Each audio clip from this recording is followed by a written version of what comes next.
안녕하세요. 민수기 14장입니다. 온 회중이 소리를 높여 부르짖으며 백성이 밤새도록 통곡하였더라. 이스라엘 자손이 다 모세와 아론을 원망하며 온 회중이 그들에게 이르되 우리가 애굽 땅에서 죽었거나 이 광야에서 죽었으면 좋았을 것을 어찌하여 여호와가 우리를 그 땅으로 인도하여 칼에 쓰러지게 하려 하는가? 우리 처자가 사로잡히니 애굽으로 돌아가는 것이 낫지 아니하랴. 여러분, 여기에서 이스라엘 백성들의 원망을 곰곰이 생각해 보시면 전혀 논리적이지가 않아요. 만약 애굽 땅에서 죽었다면 어땠을까? 그렇죠. 광야에서 고생할 필요가 없었겠죠. 하지만 여전히 노예였을 것이고요. 광야에서 죽었다면요? 네, 광야에서 죽었다면 그 죽음은 어쩌면 그래도 약속의 땅이라고 하는 희망을 안고 죽었을까요? 그런데 애굽에서 죽거나 광야에서 죽거나 지금까지 성경에서 기록된 죽음은 애굽 땅에서도 하나님을 거역하고 죽었고요. 광야에서 소개된 죽음 역시요. 네, 하나님을 거역하고 죽은 것이에요. 이해하실 수 있겠죠? 왜 그들이 하나님을 거역하고 차라리 죽기를 원하는가?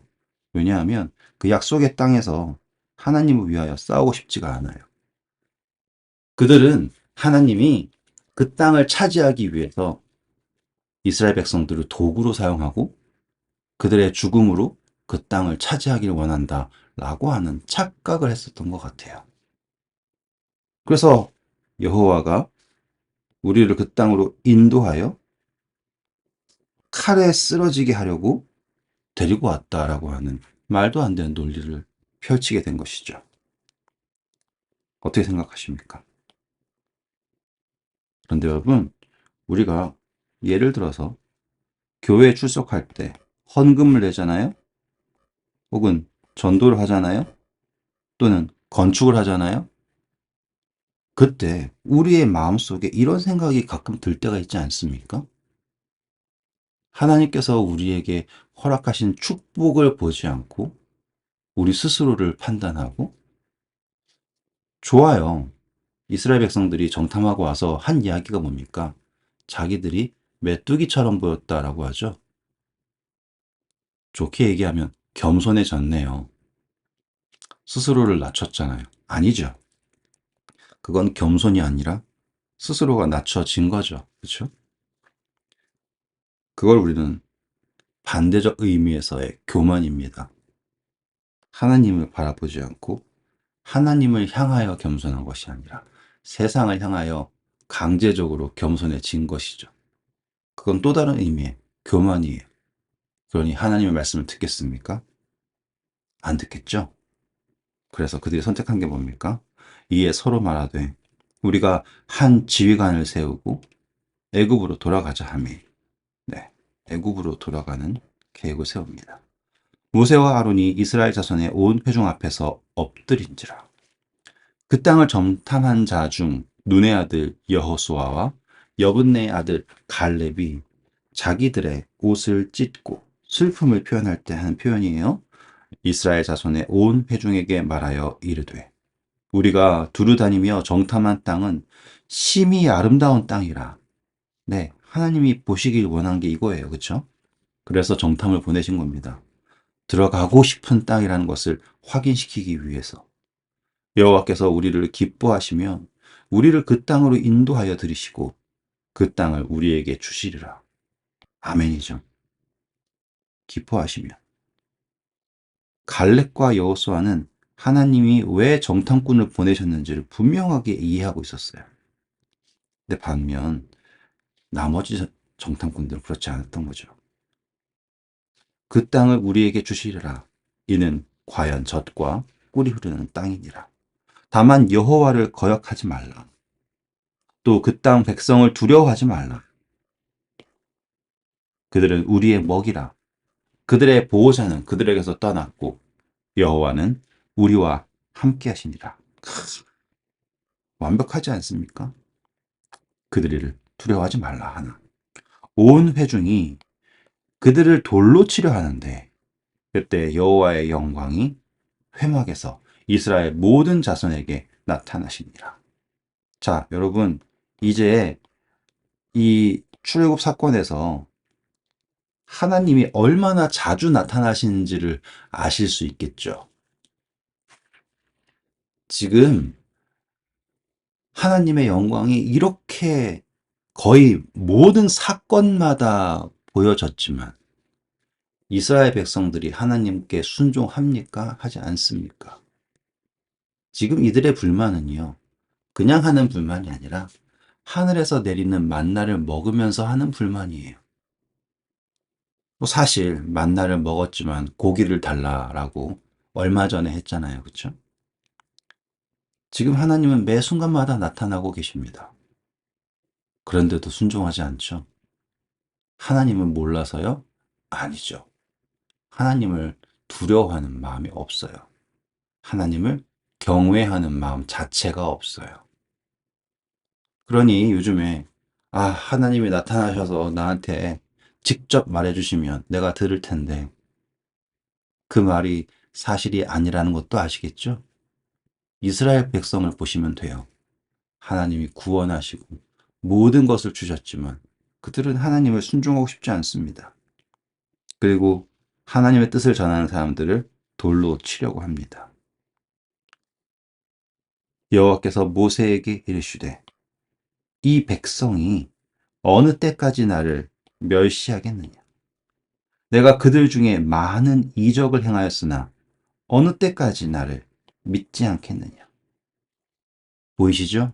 하나님의 아픈 가슴을 내가 전염병으로 그들을 쳐서 멸하고 내가 그들보다 크고 강한 나라를 이루게 하리라. 바꿔 말하면 죄 지은 인간들 다 없애버리고 새로 창조하면 되지 않을까라고 하는 질문의 답이 여기서 주어질 것입니다. 모세가 여호와께 여짜오되 애굽인 중에서 주의 능력으로 이 백성을 인도하여 내셨거늘 그리하시면 그들이 듣고 이 땅 거주민에게 전하리이다. 주 여호와께서 이 백성 중에 계심을 그들도 들었으니 곧 주 여호와께서 대면하여 보이시며 주의 구름이 그들 위에 섰으며 주께서 낮에는 구름 기둥 가운데에서 밤에는 불 기둥 가운데에서 그들 앞에 행하시는 것이니이다. 이제 주께서 이 백성을 하나같이 죽이시며 주의 명성을 들은 여러 나라가 말하여 이르기를 여호와가 이 백성에게 주기로 맹세한 땅에 인도할 능력이 없었으므로 광야에서 죽였다 하리이다. 이제 구하옵나니 이미 말씀하신 대로 주의 큰 권능을 나타내옵소서. 이르시기를 여호와는 모세가 너무 말 잘하지 않아요?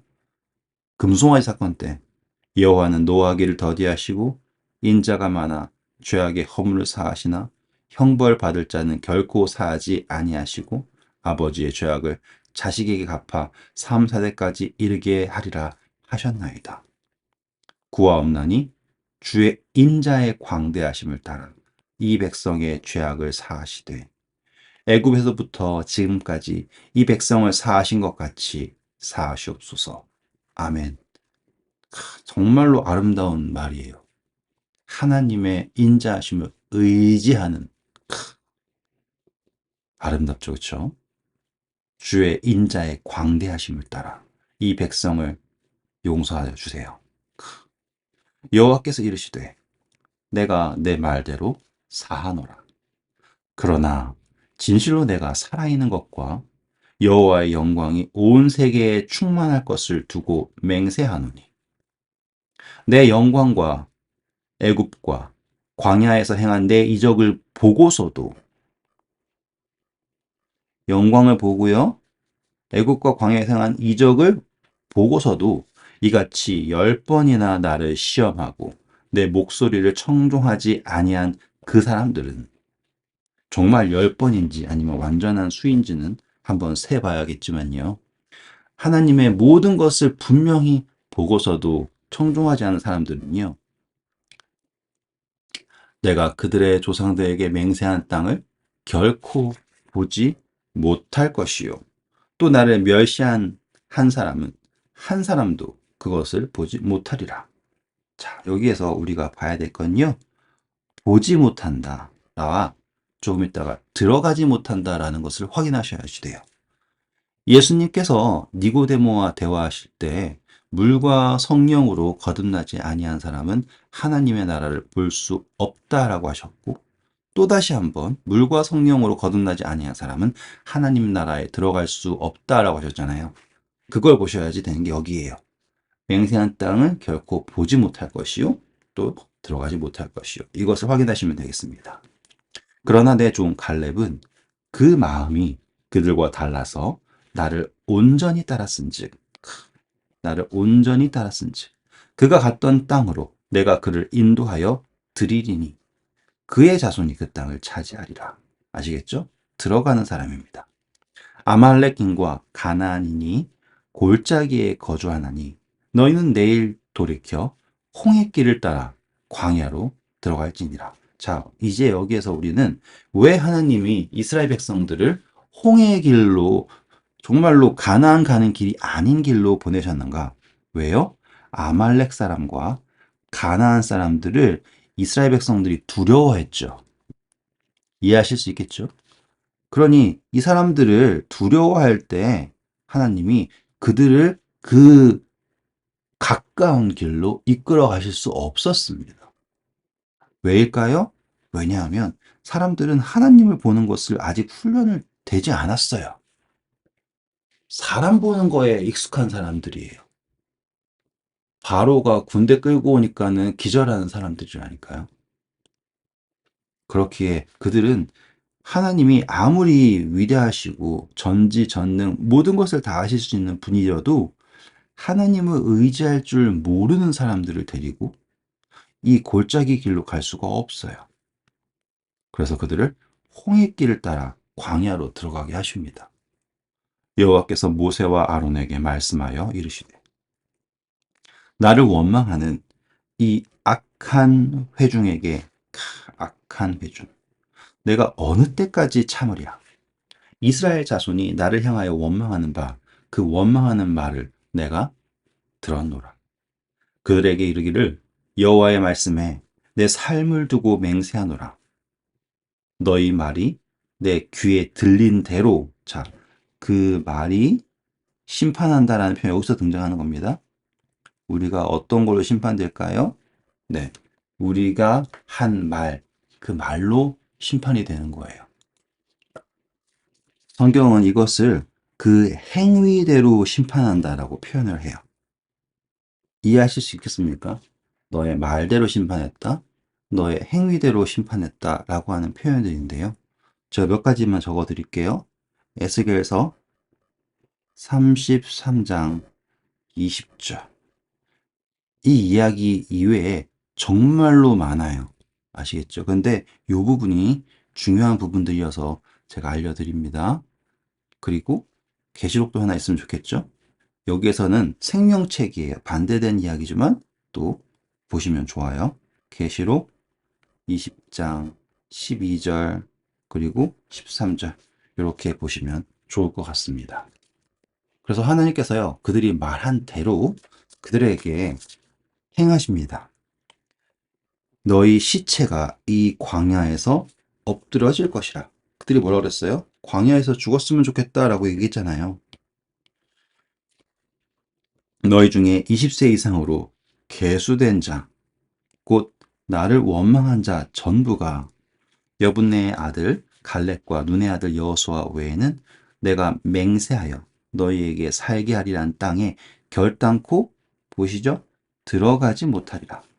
보지 못하리라, 들어가지 못하리라. 너희가 사로잡히겠다고 말하던 너희의 유아들은 내가 인도하여 드리니, 내가 인도하여 드리니.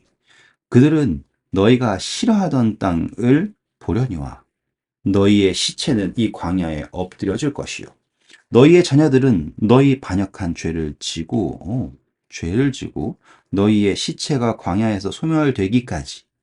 그러니 이 자녀들이 못 들어간 이유는 이들의 죄 때문이 아니라 그 부모의 반역한 죄 때문에 어쩔 수 없이 그 반역한 사람들이 죽어서 소멸되기까지 40년 고난의 기간이죠. 광야에서 방황하는 자가 되리라.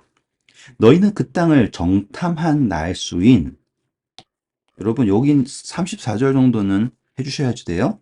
40일을 하루가 1년이라는 거예요. 네. 그래서 이 하루가 1년이다라고 하는 근거가 여기서 나오는 거예요. 왜냐면은 우리가 임의로 해석하려고 하는 것이 아니라 하나님께서 하루를 1년으로 환산하셔서 이야기하고 계신다라는 걸 확인하는 거기 때문에 1년을 쳐서 그 40년간 너희의 죄악을 담당할지니 너희는 그제서야 내가 싫어하면 어떻게 되는지를 알리라 하셨다 하라. 야, 내가 싫어하면 어떻게 되는지 알지 않았으면 좋았을걸요. 그쵸? 나 여호와가 말하였거니와 모여 나를 거역하는 이 악한 온 회중에게 내가 반드시 이같이 행하리니 그들이 이 광야에서 소멸되어 거기서 죽으리라. 모세의 보냄을 받고 땅을 정탐하고 돌아와서 그 땅을 악평하여 온 회중이 모세를 원망하게 한 사람, 곧 그 땅에 대하여 악평한 자들은 여호와 앞에서 재앙으로 죽었고, 악평하던 사람들이요 하나님께서 명하시는 재앙으로 죽게 됩니다. 그 땅을 정탐하러 갔던 사람들 중에서 오직 눈의 아들 여호수아와 여분의 아들 갈렙은 생존하니라. 모세가 이 말로 이스라엘 모든 자손에게 알림해 백성이 크게 슬퍼하며 아침에 일찍 일어나. 자, 이 사람들의 한 행동이 웃기죠. 이 슬퍼하는 건요. 뭘 슬퍼하는 걸까요? 잘 한번 묵상해 보세요. 여러분들은 이미 정답을 알고 있습니다. 아침에 일찍 일어나 산꼭대기로 올라가며 이르되 보소서 우리가 여기 있나이다. 우리가 여호와께서 허락하신 곳으로 올라가리니 우리가 범죄하였습니다 하고서는요. 아침 일찍 일어나서 산꼭대기로 올라가고 있습니다. 이해가 안 되는 짓을 하죠. 이들의 논리가 정말로 논리적이지 않지 않습니까? 싸우기가 싫었어요. 죽기가 싫었어요. 그래서 일단 불평하고 돌아가겠습니다. 그랬어요. 그런데 그들을 지도했던 지도자들이 죽고 나니까 이제는 40년 동안 못 들어가는 건 더 싫죠. 그래서 이제 회개하는 게 아니라 회개한 척 하는 거예요. 믿는 게 아니라 믿는 척 하는 거예요. 어떤 믿음을 말하는 겁니까? 네. 하나님께서 명령하지 않은 건데요. 그럴듯한 행동을 하면서 믿는 척을 하는 겁니다. 여러분, 이거 중요해요. 우리가 신앙하면서 이럴 때가 너무 많습니다. 하나님 평소에 믿지도 않고 내 멋대로 하다가 불만 그러다가 위기의 순간이 되었을 때 내가 잘못했습니다, 하나님. 하고선 하나님의 말씀을 들으려고 하지 않고요. 오히려 들었음에도 그와 정반대되는 행동을 하죠. 그리고 그 행동은 어떤 행동이에요? 아침에 일찍 일어나서 믿음 있는 척한 행동 있죠. 아침에 일찍 일어나가지고 산꼭대기 올라가면서 우리가 여기 있나이다. 보소서 우리가 범죄하였습니다. 여기에는 어디에도 회개가 없어요. 그냥 그럴듯한 행동이에요. 모양만 하는 거예요. 그리고 이렇게 하면 하나님이 당연히 우리를 받아주셔야 된다라고 하는 이상한 말. 모세가 이르되 너희가 어찌하여 이제 여호와의 명령을 범하느냐 이 일이 형통하지 못하리라. 여호와께서 너희 중에 계시지 아니하니 올라가지 말라. 너희의 대적 앞에서 패할까 하노라. 아말렉인과 가나안인이 너희 앞에 있으니 너희가 그 칼에 망하리라. 너희가 여호와를 배반하였으니 여호와께서 너희와 함께하지 아니하시리라 하나 그들이 그래도 산 꼭대기로 올라갔고 여호와의 언약궤와 모세는 진영을 떠나지 아니하였더라. 그러니 이 사람들은 애초에 순종하고 싶은 생각이 없습니다. 하나님께서 함께하지 않는다는 이야기를 들었음에도 불구하고 자기들이 하는 고집이 맞는 거예요. 내가 이렇게 거룩한 행위를 하니, 이렇게 믿음이 있는 것 같은 행위를 하니 하나님은 우리를 도와야 한다라고 하는 착각. 제가 여기에 감정을 이입하는 이유는 제가 선교를 하면서 가장 많이 했던 실수가 바로 여기였던 것 같아요. 선교를 하니까, 거룩한 일을 하니까 하나님이 날 도우실 거다라고 하는, 네, 억지 믿음이요. 아말렉인과 산간지대에 거주하는 가나안인이 내려와 그들을 무찌르고 호르마까지 이르렀더라. 네, 오늘 이 말씀을 묵상하시면서 어떤 생각을 드셨습니까? 저는 다시 한번 회개하는 마음을, 그리고 회개하는 기도를 하나님께 드리고자 합니다. 네, 오늘도 수고하셨고요. 좋은 하루 되세요. 감사합니다.